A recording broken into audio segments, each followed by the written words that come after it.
What's up, people of YouTube? I'm Karsatowski, and welcome back to the Karsatowski Bowling YouTube channel. So today, we have the title match of the 1991 PBA Fairlanes Open. So let's get on to the title match.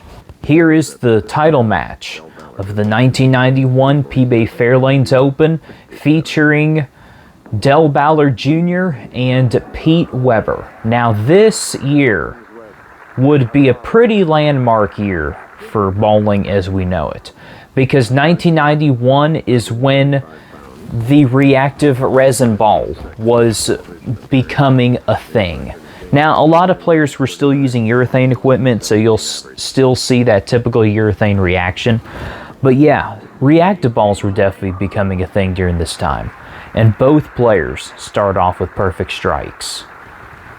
So Pete Weber has a career total of 37 PBA Tour titles with 10 majors and no Player of the Years, actually.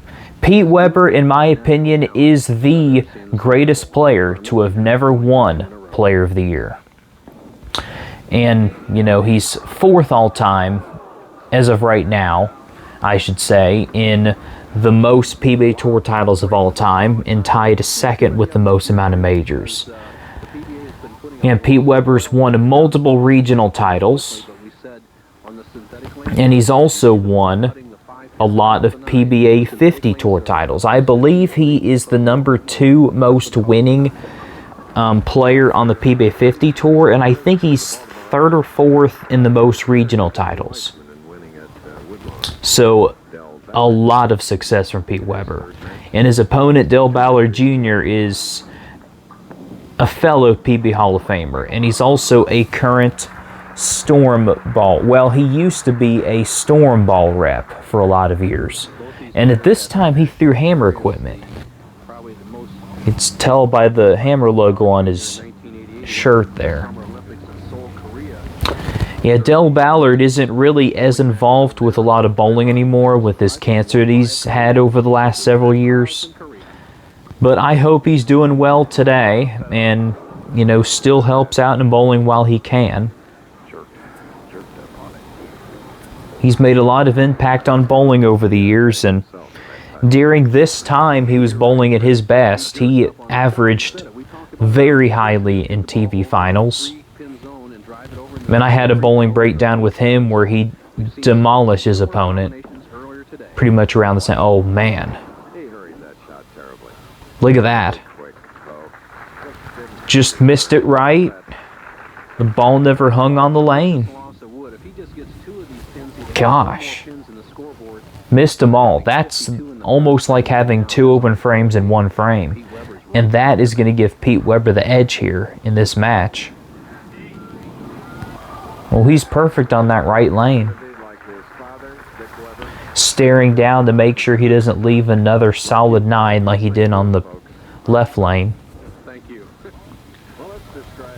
Yeah, that wrist guard was pretty much worn by just about every player during this time.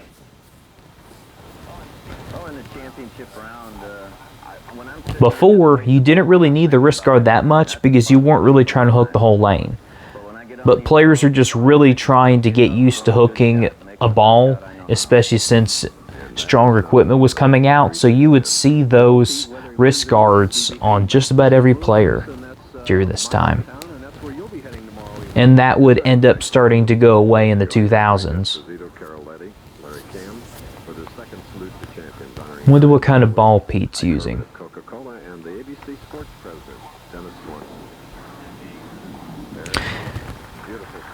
It's actually not a bad way to go for that spare.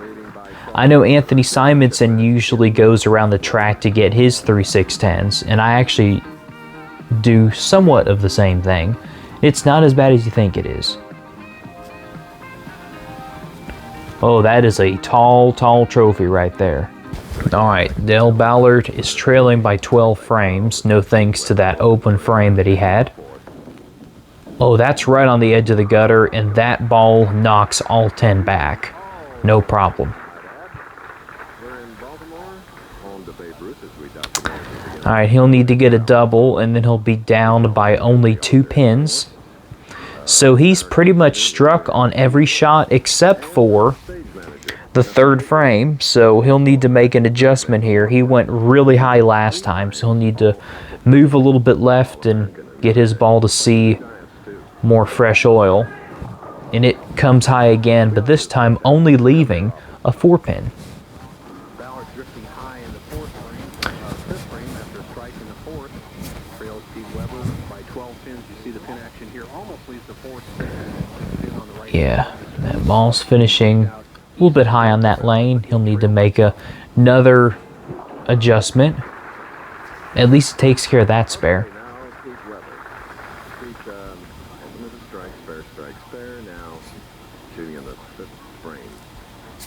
Pete Weber is another player who uses the entire approach.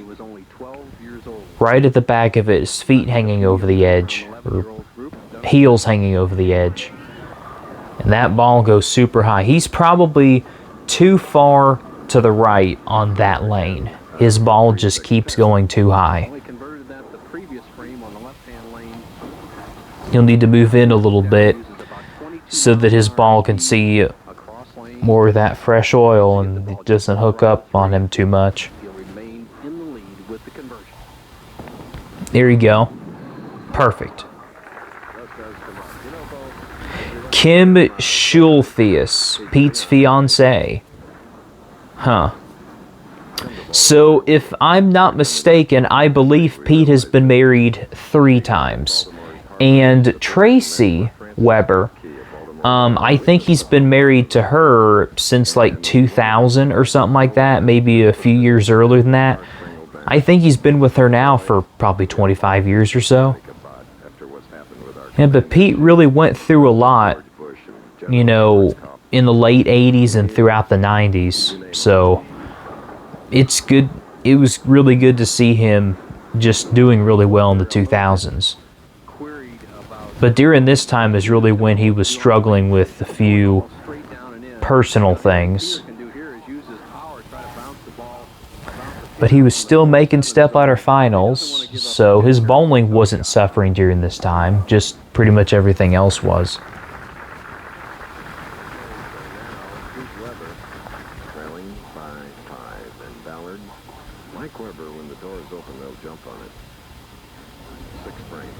Alright, Dale Ballard now is in a good position, and he doubles up.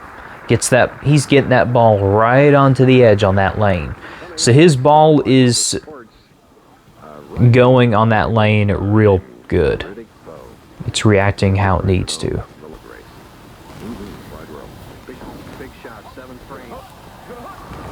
Okay. Alright, it almost looks like that ball wiggled a little bit. It almost left a 7-pin. At least he finds a way to strike on that lane. And there you go. Good break on the 7-pin. Let's see if Pete can figure out how to strike on this lane now. He's had trouble on this lane. Oh my goodness. That was such a good shot to leave a 10-pin. He made the move that he needed to and just didn't carry all 10.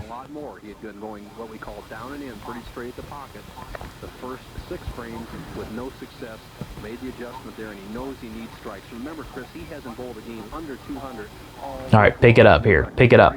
Get it! Oh, man, I thought that was going in the gutter. Ooh, it didn't do what Dale Ballard's ball did, though. Thank goodness.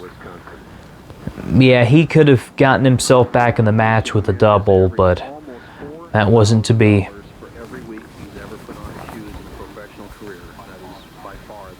His ball went high.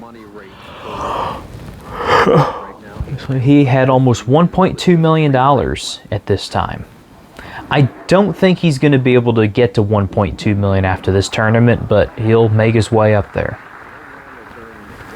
At this point in the PBA, I think Marshall Holman had the highest money earnings on the PBA Tour, and I think he had probably like 1.5 million at the time, maybe 1.7, I think.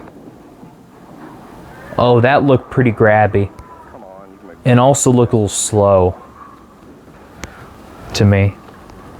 We talked about when we ran a replay of Del Ballard's style, Yeah, that looked a little bit slow. Fortunate not to leave the 6 and the 10 behind. The 3-pin will make this a bit easier. Okay, just throw it hard and straight your spares.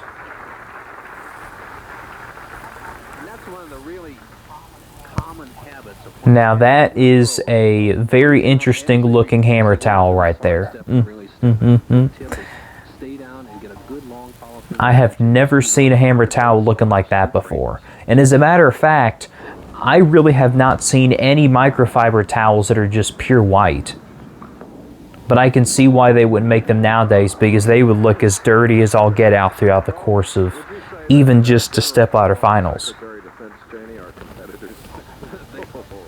I've got a Blue Storm one myself, and I've had that thing for probably 7 years now. And Del Ballard uses his face towel, which I wouldn't really recommend that because you're getting all that oil from the ball on your face. That's a good shot from Pete. Figures that lane out for the time being.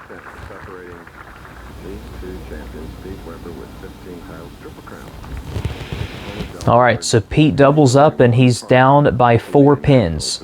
He basically needs to get all 3 in the 10th frame to force Del Ballard to get the first 2 strikes in 7.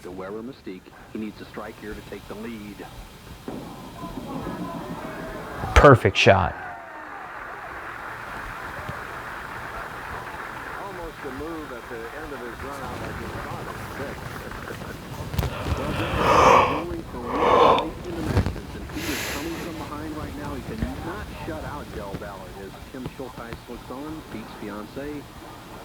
Weber can finish with 213. Ballard still has a potential 217.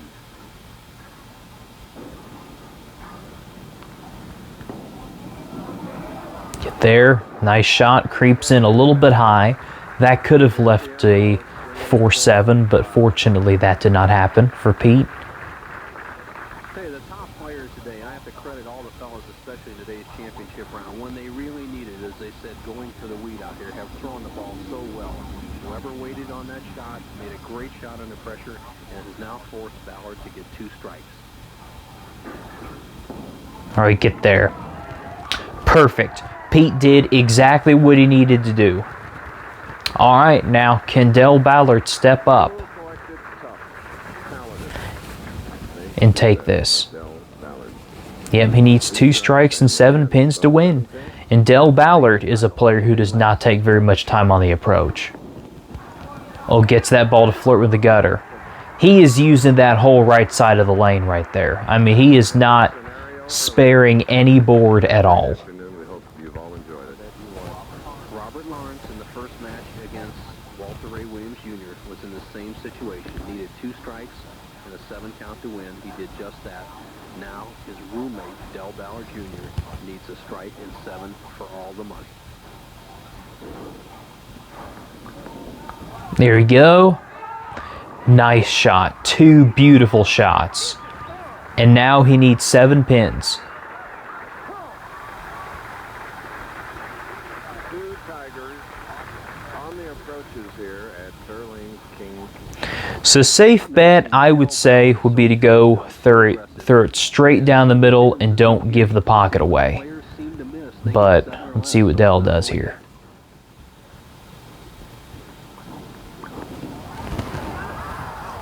Oh my goodness. He hit up on that one so hard. Look at Pete. Look at this. It's terrible for his opponent. What has happened? Ballard needing 7 pins has thrown in the channel and handed the title to Pete Weber. He has won when Ballard just needed 7 pins. What a turnaround. Man.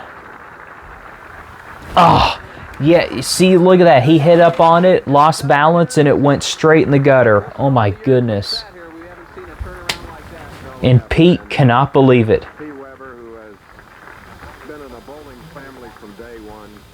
Yeah.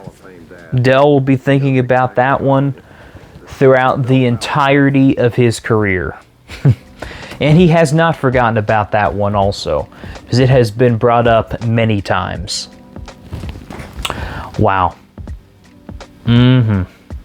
Well, that's bowling for you. You know, it ain't over until it's over. You can't shut somebody out until the 12th shot of the 10th frame, or if you open in the 10th frame, you only get 10 shots, but anyway.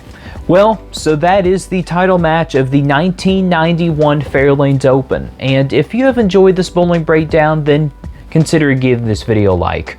Also, if you, for some reason, are not yet subscribed to this YouTube channel, then what are you doing? I mean, hit the subscribe button so you'll never miss any more videos. Anyway, so I'm Karsatowski. Keep watching my content, and I'll see you in that next video.